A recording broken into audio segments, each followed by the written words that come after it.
इसका जो संबंध किसी भी सत्ता से नहीं है, किसी नेता से नहीं होता है। इसका ये है कि जो उसके सामाजिक अधिकार है, जो उसके जीने की व्यवस्था है, अगर उसके अधिकारों का हनन होगा तो डेफिनेटली वो उसकी आवाज़ उठाएगा। जब आप सरकार से अपनी बात रखेंगे, हम सरकार से अपनी बात रखेंगे कि भाई आप जो है बात करते हैं कि जो है सबका विकास, सबकी विकास की राजनीति करते हैं, कमज़ोर वर्ग को आप जो है मजबूती की बात करते हैं, तो आखिर हमारे जो ऊपर झूठे मुकदमे दर्ज हैं वो मुकदमे हमारे कब वापिस होंगे। हमारी एक पहल है कि उन सभी को एक मंच पर लाया जाए और पूरी दुनिया के जितने भी डिप्रेस्ड कम्युनिटी है उन सब के लिए एक आवाज़ बुलंद की जाए। ये हमें सांस लेने का अधिकार, हमें रोजी रोटी कपड़े में जो हमारा अधिकार है, ये किसी नेता ने नहीं दिया है, किसी सरकार ने नहीं दिया, ये हमारा पैदा होते ही ये हमारा हक है। Black and Dalit is beautiful.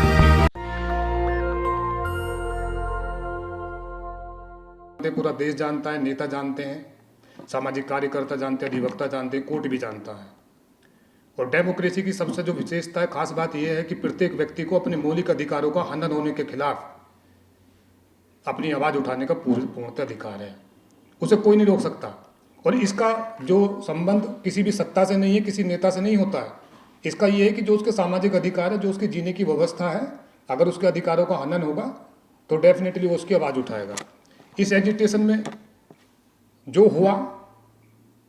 जो हमारे युवा शहीद हुए, उसमें आज जो उनकी बलिदान से ही उसकी एक जीत भी हुई और केंद्र सरकार को जो वापस लेना पड़ा, मैं उन्हीं को साथ साथ में श्रद्धांजलि देते हुए एक बहुत मजबूती से बात रखना चाहूँगा। देखिए, इस वक्त जो लड़ाई चल रही है देश के अंदर, इस वक्त जो आज हम यहाँ पे इतनी दूर से अलग अलग शहरों से आए हुए सभी सम्मानित साथी इस विषय को लेकर चिंतित हैं कि हमारे ऊपर लगे हुए मुकदमे दर्ज क्यों नहीं हो पा रहे हैं, वापस क्यों नहीं हो पा रहे हैं, तो ये कोई छोटा विषय नहीं रहा है। क्योंकि अभी हमारे सीनियर वक्ता मास्टर जी ने कहा था कि किसान आंदोलन, मुजफ्फरनगर कांड और दूसरे स्टेट में भी लगभग जो है मुकदमे वापस हो गए, लेकिन हमारे पास नहीं हो रहे। यह सबसे बड़ी सोचने की चिंता के विषय ये है कि पूरे देश के अंदर तमाम इतिहास उठा के जब भी आप देखेंगे तो जब से भी सत्ता का जो एक मामला चला है, डेमोक्रेसी सिस्टम से पहले भी जो चला है, ये सच्चाई रही है कि जो है माइनॉरिटी ने और जो कमज़ोर वर्ग रहा है, इसी को लेके ही सरकारें बनी हैं, इसी को लेकर नेता तैयार हुए हैं। शोषित वंचितों की आवाज़ उठाने वाले ही लोग नेता बने हैं, इसमें कोई शक नहीं है। कमज़ोर वर्ग को न्याय देने की बात करने वाले लोग ही नेता बने हैं, मुख्यमंत्री बने, प्रधानमंत्री बने हैं। लेकिन देश की व्यवस्था देखिए, उसके बाद भी आज भी इसकी कमज़ोर व्यवस्था में कमज़ोर वर्ग की किसी भी व्यवस्था को हम उठाकर देखें तो जो शोषण है लगातार ऐसे का ऐसा ही है। ये विडंबना बहुत बड़ी रही है। इस विडंबना में हम लोगों की सबसे बड़ी चीज़ कमी ये रही है कि हम केवल सत्ता की तरफ को देखते हैं। ये जो लड़ाई हमने आंदोलन किया था, ये जो जीत हमारी हुई थी, क्या इसमें कभी हमने किसी नेता का इसमें कोई पार्ट प्ले था?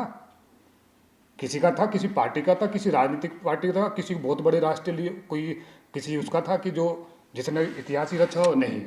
ये हमारी सामाजिक ताकत का एक जो है ऐसा सार्थक परिणाम हमें मिला, सामाजिक क्रांति का परिणाम हमें मिला, हमारी जीत हो गई। अब जीत तो हो गई, लेकिन उससे ज़्यादा हमारी हार ये हो गई कि आज तक भी हमारे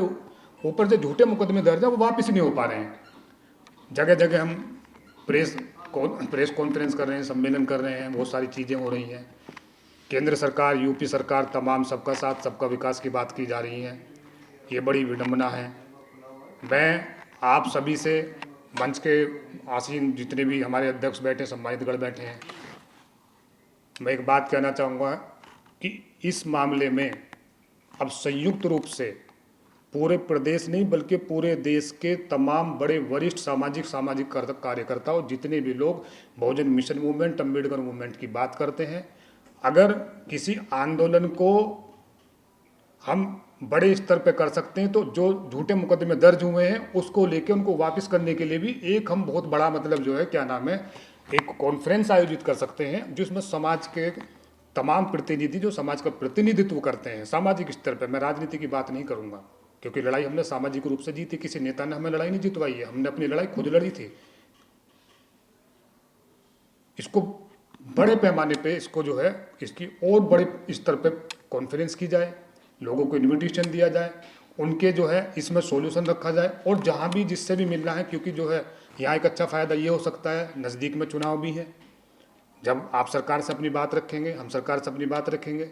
कि भाई आप जो है बात करते हैं कि हम जो है सबका विकास, सबकी विकास की राजनीति करते हैं, कमज़ोर वर्ग को आप जो है मजबूती की बात करते हैं, तो आखिर हमारे जो ऊपर झूठे मुकदमे दर्ज हैं वो मुकदमे हमारे कब वापस होंगे। और मैं समझता हूँ कि कहीं ना कहीं अभी ऐसा लग रहा है कि जो टूट है ना, जो एक बिखराव सा है, मैं उसको देख रहा हूँ। उस बिखराव को हम ख़त्म कर लें जल्द से जल्द, और एक बड़े स्तर पे, बड़े पैमाने पे, बहुत बड़े एक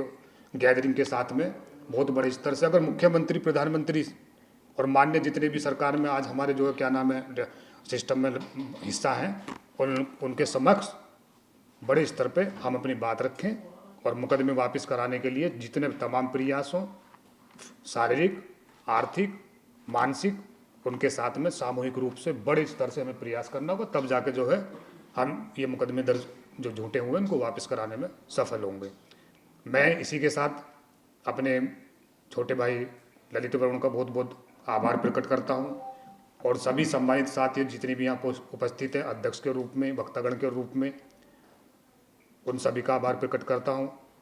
समाज की बहुत बड़ी ताकत है, कार्यक्रम छोटा हो बड़ा हो, लेकिन अगर हम अपनी उपस्थिति देते हैं, भले ही हम वहाँ पे क्या नाम है 2 शब्द कहें या ना कहें, लेकिन कार्यक्रम कराने वाले की और कार्यक्रम के उद्देश्य में एक मजबूती मिलती है। जय भीम, जय भारत। और हम सबका मकसद है कि एक अंतर्राष्ट्रीय स्तर पर पूरी दुनिया में जितने भी डिप्रेस्ड कम्युनिटी हैं उन सबको एक साथ लेकर इस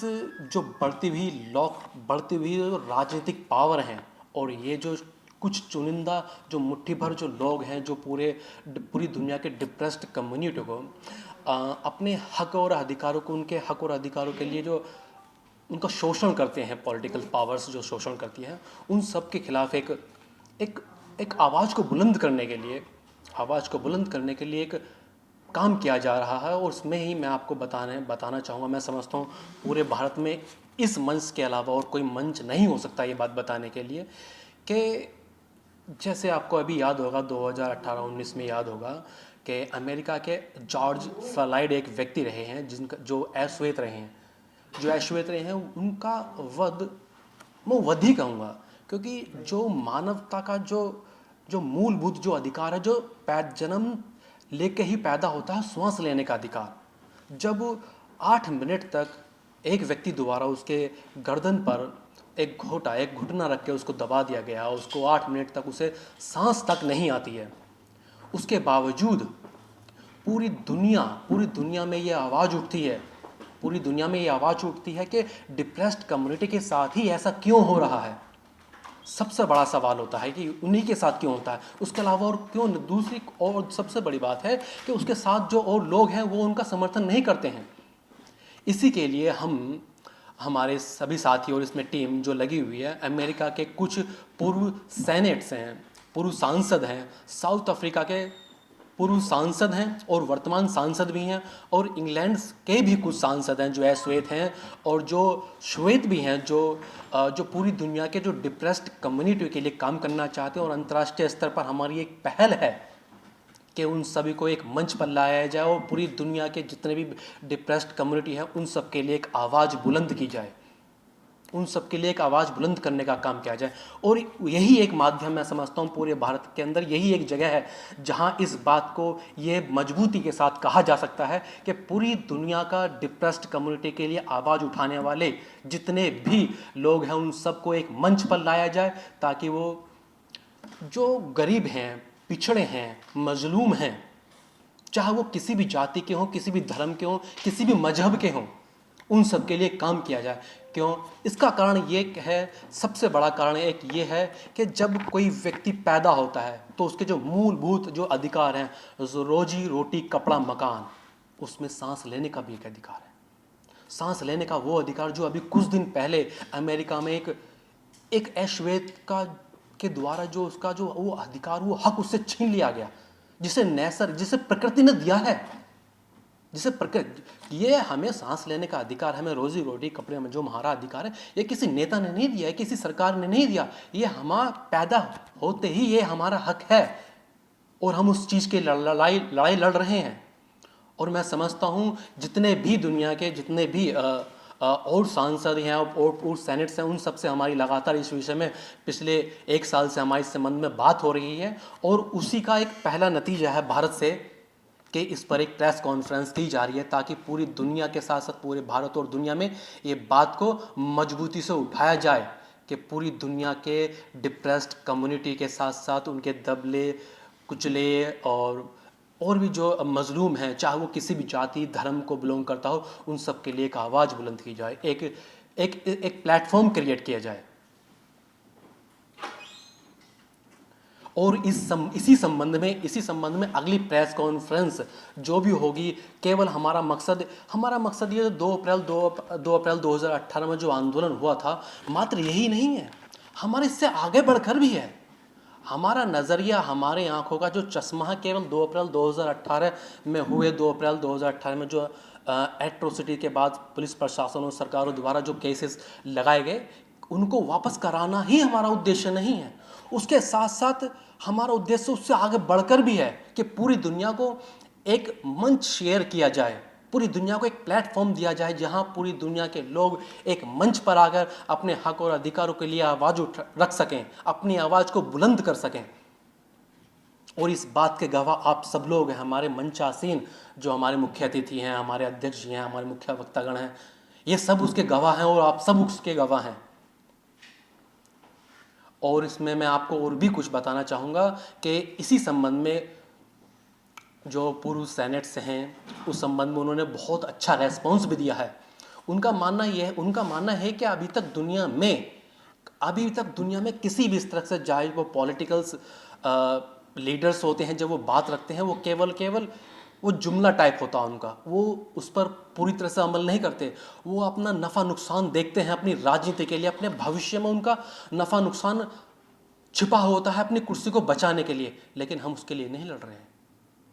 हम लड़ रहे हैं कि उन भविष्य में उन ऐसे युवाओं के साथ, ऐसे मजलूम, ऐसे गरीब, ऐसे दलित, ऐसे अश्वेत व्यक्तियों के साथ जिनका हक और अधिकार मारा जा रहा है किस चंद मुट्ठी भर लोगों के द्वारा, ताकि भविष्य में उनके अधिकारों को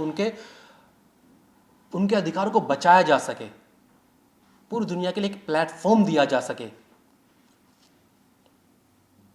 उनके द्वारा ये बहुत अच्छी पहल, उनके द्वारा हमें समर्थन मिल रहा है कि ये आपकी बहुत अच्छी पहल है, आपको इसको शुरुआत करें, हम आपके साथ हैं। और 3 देशों से हमें इसका समर्थन है, अमेरिका से है, इंग्लैंड से है, साउथ अफ्रीका से है। मुझे याद है अमेरिका, मैंने पढ़ा भी है और मैंने बहुत कुछ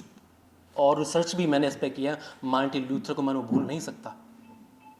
मार्टिन लूथर वो शख्स थे जिन्होंने पूरी दुनिया में एक क्रांति ला दी। Black is beautiful. और हमारी इस कैंपेनिंग का एक और उद्देश्य था, black and Dalit is beautiful. जैसे इस भारत के अंदर दलित की व्यवस्था है, दलित के साथ जो एक शोषण होता है, दलितों के साथ जो हकमारी होती है उनके अधिकारों की, अमेरिका में अश्वेत के साथ सेम कंडीशन है। जब उनसे हमारी बाय मेल के द्वारा बातचीत होती है, बाकायदा वो अपने इस बात में अपना दर्द जाहिर करते हैं कि हमें अधिकार मिले हैं, पढ़ रहे हैं हम, लेकिन कहीं ना कहीं दिल में वही टीस होती है उन लोगों के। लेकिन ऐसी बात नहीं है कि श्वेत व्यक्तियों द्वारा हमें समर्थन नहीं मिलता। वो इस बात को गर्व से कहते हैं और बल्कि इस बात को शेम भी करते हैं कि हमें खेद है कि हमारे पूर्वजों द्वारा अश्वेत जो हमारे साथी हैं उनके साथ डिस्क्रिमिनेशन हुआ, उनके साथ अत्याचार हुए। लेकिन आज हम ये बात गर्व से कहते हैं कि उनके द्वारा जो हुआ आज हम उसमें साथ नहीं हैं। आज हम अपने उन लोगों के साथ खड़े हैं जिनके साथ अत्याचार हुआ है। वो उन लोगों के साथ खड़े ही नहीं हैं, उनके आंदोलनों को समर्थन भी करते हैं। साउथ अफ्रीका से नेल्सन मंडेला साहब, कौन भूल सकता उस व्यक्तित्व को, उस विशेष पर्सनैलिटी को जिसने पूरी दुनिया को हिला दिया, जिसने पूरी दुनिया में दलित और गरीबों के लिए काम किया। और उन सबके, और हमारे मसीहा बाबा साहब डॉक्टर भीमराव अम्बेडकर, क्या हम उन्हें भूल सकते हैं? कभी नहीं भूल सकते। उन्होंने हमें मंच दिया, एक मंच दिया। एक बुद्धिज्म एक ऐसा रास्ता था जिससे हम एक अंतर्राष्ट्रीय स्तर पर अपनी बात को रखने का एक जरिया भी था। ये कि एक धर्म नहीं, आप इसे धर्म के नज़रिए से ना देखें, ये एक रास्ता भी है हमारे लिए, आप सबके लिए, अपनी आवाज़ को बुलंद करने के लिए। अगर हम बाबा साहब अक्सर क्या असल में आपको याद होगा कि बाबा साहब आज से 100 साल पहले की सोचते थे। क्योंकि वो आज से 200 साल पहले के देश में जाकर उन्होंने पढ़ाई की, 200-300 साल पहले के देशों में जाकर पढ़ाई करी, तब जाके उनका विज़न एक बना, वहाँ से वो हायर एजुकेशन प्राप्त हुए, एक विज़न बना, एक दृष्टिकोण क्रिएट हुआ, जहाँ से उन्होंने हमें ये मैसेज दिया कि आपको अपने संबंध भारत की सीमाओं से पार भी स्थापित करने होंगे। ये बहुत ज़रूरी था। हम कहीं इस मुद्दे को चूक रहे हैं। बहरहाल इसी मुद्दे को हम आगे लेकर चल रहे हैं और मैं आप सभी लोगों को बताना चाहूँगा कि जो मैंने आप सभी लोगों के साथ ये बात शेयर करी हैं, बहुत जल्द इसमें कौन कौन लोग हमारे समर्थन में हैं, और भी देशों से जो हमारे समर्थन में हैं,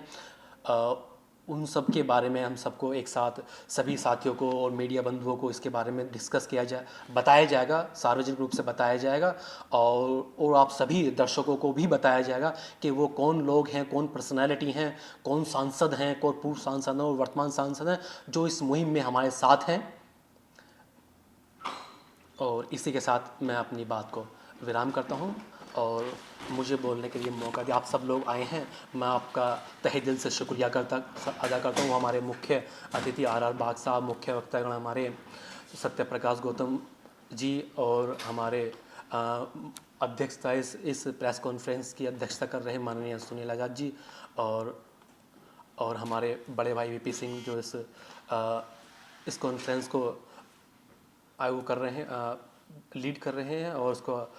संभावित कर रहे हैं। मैं उनसे कहता हूं कि संभालें अपनी डेस्क। नेशनल दस्तक की आपसे गुजारिश है कि अगर इसको बचाना चाहते हैं तो नेशनल दस्तक को सब्सक्राइब करने के लिए रेड कलर के सब्सक्राइब बटन को दबाएं, फिर बेल आइकन की घंटी दबाएं। नेशनल दस्तक को बचाने के लिए बहुत जरूरी है कि हर खबर को शेयर करें, लाइक करें, कमेंट जरूर करें।